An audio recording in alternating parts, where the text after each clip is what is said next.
കൂടുതലായിട്ടൊന്നും പറയാനില്ല.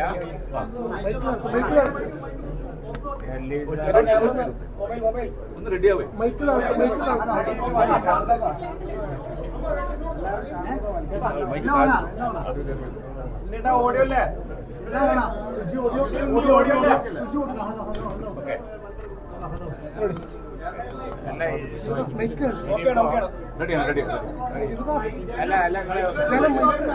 ഒരുപാട് സമയം എടുക്കാനൊന്നുമില്ല. ഞങ്ങളുടെ നേതൃയോഗം കഴിഞ്ഞു. തങ്ങൾക്കിപ്പോൾ മങ്കടയിൽ പോവാനുണ്ട്. ആക്സിഡൻ്റ് ഉണ്ടായ സ്ഥലത്ത് പോവാണ് ഞങ്ങൾ. അപ്പോൾ ഡൽഹിയിൽ നിന്ന് തീരുമാനം വെയിറ്റ് ചെയ്യാണ്. ഞങ്ങളിപ്പോൾ ഈ മീറ്റിംഗ് എല്ലാ കാര്യങ്ങളും തങ്ങളെ ഓതറൈസ് ചെയ്തു. ഞങ്ങളുടെ ഒരു രീതി അനുസരിച്ച് ഇനി ബാക്കി കാര്യങ്ങൾ ഒരുപാട് കാര്യങ്ങളുണ്ടല്ലോ.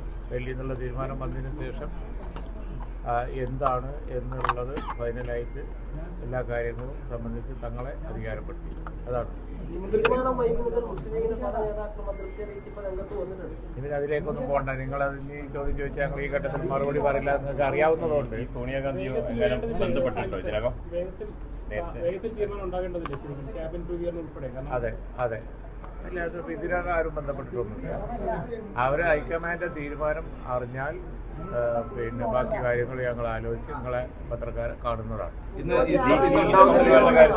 ചർച്ചയ്ക്ക് ശേഷം പ്രഖ്യാപിക്കായിരിക്കും. എല്ലാ കാര്യങ്ങളും സംബന്ധിച്ചും തങ്ങൾ അധികാരപ്പെടുത്തിയിട്ടുണ്ട്. സംസ്ഥാനത്ത് ഇപ്പോൾ ഭരണസ്തംഭനം തുടരുകയല്ലേ? ഇല്ല, ഇതൊക്കെ ഒരു യൂഷ്വൽ പീരീഡല്ലേ. ഒരാഴ്ച ആകുമ്പോഴത്തേനും സ്തംഭനമാകുമോ? ഇനി ഭരിക്കാൻ പോകുന്ന UDF എന്ന ഉദ്യോഗസ്ഥന്മാർക്കൊക്കെ അറിയാം. അതുകൊണ്ട് അവർ വെയിറ്റ് ചെയ്യുള്ളൂ. വേറെ എവിടെയും പോയി ഉത്തരവ് വാങ്ങൂല.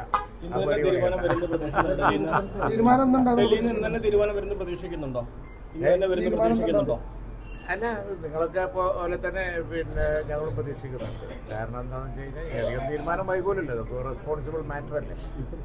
അവരവരെ സമയം എടുക്കട്ടെ. എന്നിട്ട് അവർ തീരുമാനം പ്രഖ്യാപിച്ചു കഴിഞ്ഞാൽ ഞങ്ങൾ തങ്ങൾ അധികാരപ്പെടുത്തിയിട്ട് തങ്ങൾ ബാക്കി കാര്യങ്ങൾ നിങ്ങളോട് പറയും.